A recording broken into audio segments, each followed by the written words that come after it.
Hey everyone, Repoze here. Welcome back to the Most Geared Rogue in Dark and Darker, episode 7, the finale. Last episode, I closed my eyes and threw a few throwing knives. Channeled my inner Mike Tyson on a wizard. And had my closest call so far in the series. As always, I'm putting the items up on screen. Pause here if you want to see the full kit.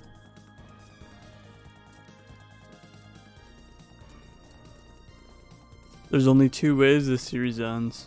Either I live long enough that the playtest ended before I fell, or I died in the dungeon. Watch until the end to find out the conclusion of Season 1 of the Most Geared Rogue in Dark and Darker.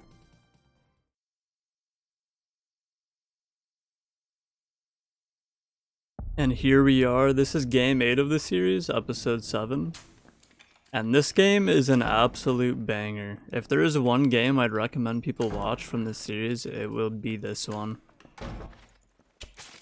But I don't want to spoil anything, it's just a really fun and pretty good game. So I spawn at the top side here, and whenever I get this spawn or anywhere near it, I always go to this room. And I call it the mini library, because there's a bunch of shelves. And there's a lot of treasure in here to grab. And also a shrine of speed, which is really nice. And yeah, so there's a bunch of treasure on these shelves I'm grabbing. Scoop all that up real fast. Also like bandages and health pots and whatnot. So I'm just cruising through here grabbing everything. I think some people still don't know actually. There's a little parkour secret area. You can jump up here. And if you drop into that room, there's a lion's head chest you can loot. It's pretty dope. But I hear people in the room close to me, so I opt to not drop down there. So I grabbed this shrine of speed. But I kill this skeleton first. And I'm gonna go check this out. This guy does a couple of friendly crouches, but that is not for me. He gets hit in the head twice, falls back, it's over. And he's got a couple more supplies for me, so I'm gonna happily grab those. There's a blue torch over there, which was looking a little bit suspicious, but I decided not to investigate. I thought maybe it was that guy, so didn't really feel like going over there. But I come into this room. And there's another little secret here. There's a lever on this wall. A lot of people miss this, but you can come in here, you get a chest, and more importantly, you get the Shrine of Power. And you guys know how much I love these shrines by now. So I walk into here, there's a bit of a ruckus going on, but it's actually above me. And I could go around from under there, but it's kind of annoying getting up into that room from that angle, so I decided to just cruise over here instead. Always kill the bats so I can get more throwing knives. I come over here, I hear the footsteps, but I go and visit a little bit too late, so this guy saw the smoke linger. But he stepped too close. He's gone, the ranger's 2-tapped, it's just this fighter now, but I'm very low. So I get the blue pot out, chug that, and he hits me with the axe. I'm one hit, get another pot up, and he hits me with another axe, which drops me even lower. And this guy knows I'm super low. He's in hot pursuit here. He wants my gear, and judging by how quickly his teammates fell, like they know I'm geared. His teammates are probably yelling in Discord, kill this guy, he's loaded. But I finally managed to get a little bit of distance on him, and I heard footsteps in the other room. So I think that sort of scared him a bit, and he stopped the chase there. Thankfully for me, that gives me time to pop the surge here. Heal up to full. And now I'm actually ready for the 1v1 against that fighter there. So I slide back up here. And I hear him stepping around. I figured he was probably grabbing his team's loot at this point. And the throwing knives connect for once. And he goes down. But those footsteps I heard earlier are still there. And I saw the rogue. So I sipped the blue pot. He goes invis. And there's no chance I'm just gonna walk into that guy. So I'm poking around if he gets too close. And then I loot this guy just so the guy saw me do the animation. Because I wanted him to see that. Looked like I was trying to loot this body.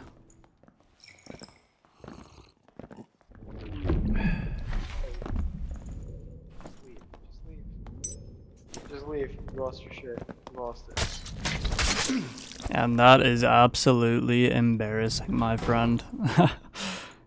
That was just... yeah. So that guy gets annihilated. Now all that's left, as far as I know, is his rogue friend here. And I'm BMing a little bit because that guy was being a little bit toxic to me. And I see him go invis. So I also go invis. We got a little standoff here. But the zone's favoring me. It's pushing this guy, so he starts crouching up and he gets the 2-tap. And you know I gotta bag him for that one too. His friend was yapping too much, so a little bit of BM. But now I get all the loot for myself here. And these guys were pretty loaded on like gold, and they had a lot of supplies, a lot of gems. I just take what I can here.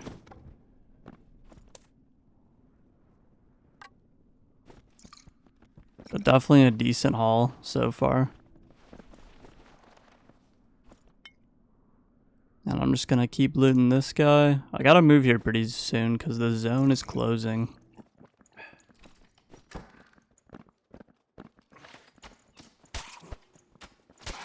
So I'm gonna kill this skeleton, get over here real quick. Not seeing anyone yet. Then I hear footsteps, and there's a ranger there, so I hit the invis.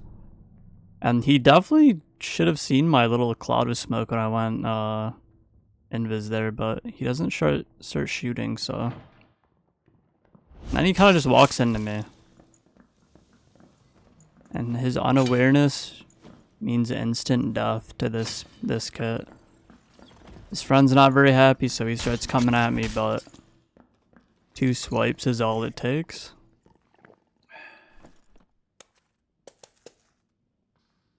And they've got a little bit of gold for me. Gonna grab that.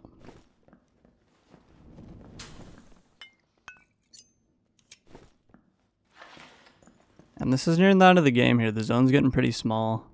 8 kills so far, not bad. And I got a lucky portal right there, so I always have a way out. And at this point I was gonna camp here. I hear footsteps coming towards me. This barbarian walks in, he looks around, goes back. And this fighter comes running in. And he does his best rogue cosplay here in a second. Doesn't really pan out for him though. And that was actually the last kill of the lobby for me. 9 kills in this one. I don't know what the record is for like a solo rogue and high roller, but 9 kills seems pretty high. And yeah, that was game number 8. Got another game coming up, but a really good one, I think. That was a fun one. So yep, 9 kills. Next game coming up. And this is going to be the second game of the video here. Game 9 of the series. And I'm going to just keep it real with you all. I spawned in next to this health shrine pretty much. And I just came over here, I jumped on top. And I've been sitting there ever since the start of the match. So it's been about 5 minutes. And I am being an absolute little rat here.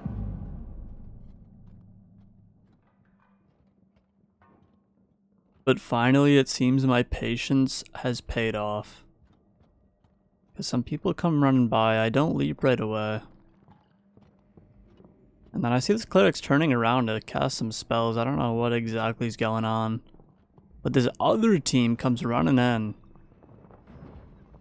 And I wait till the last second so I can get on the wizard here. That's a freebie right there. And then the cleric's also just buys alone some. And they are also dispatched as well. And then this other cleric is also just left on his own. These poor clerics, dude. So that's 3 dead there. The only 2 left were the 2 barbarians, I believe. And I could have kept chasing, but I gotta heal up here first, so probably not the best idea there. In the meantime, I can just go ahead and loot these bodies now.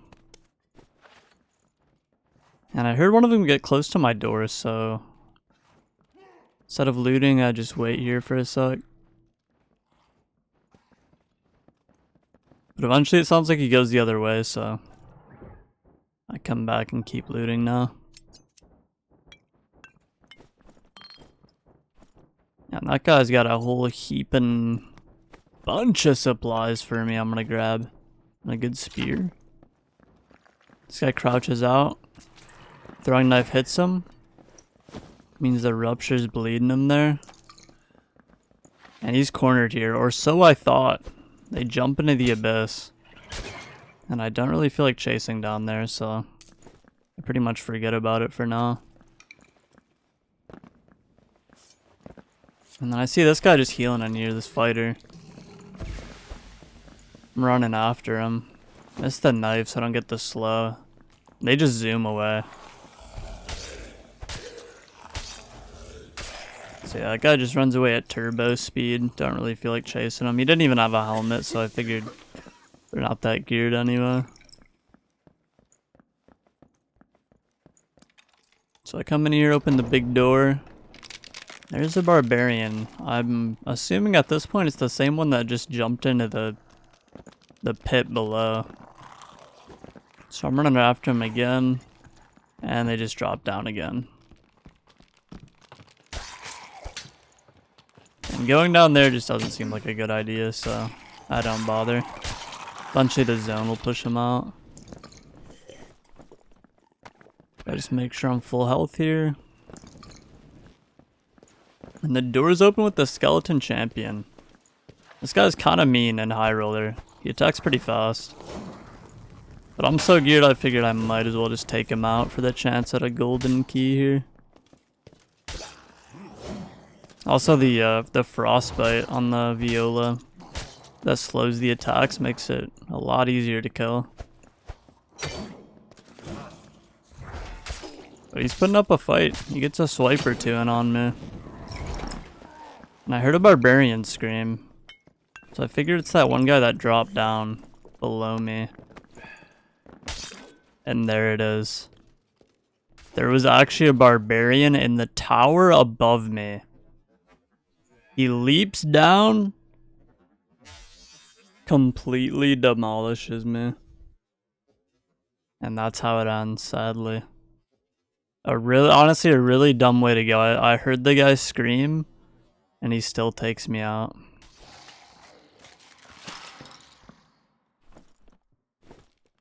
And then he loots my body, and the rest is history.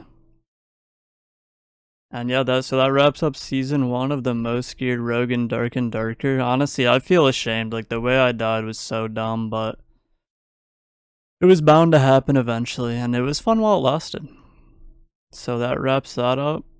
At the end here, I'm gonna ramble for a bit, but so yeah, that's the whole video pretty much.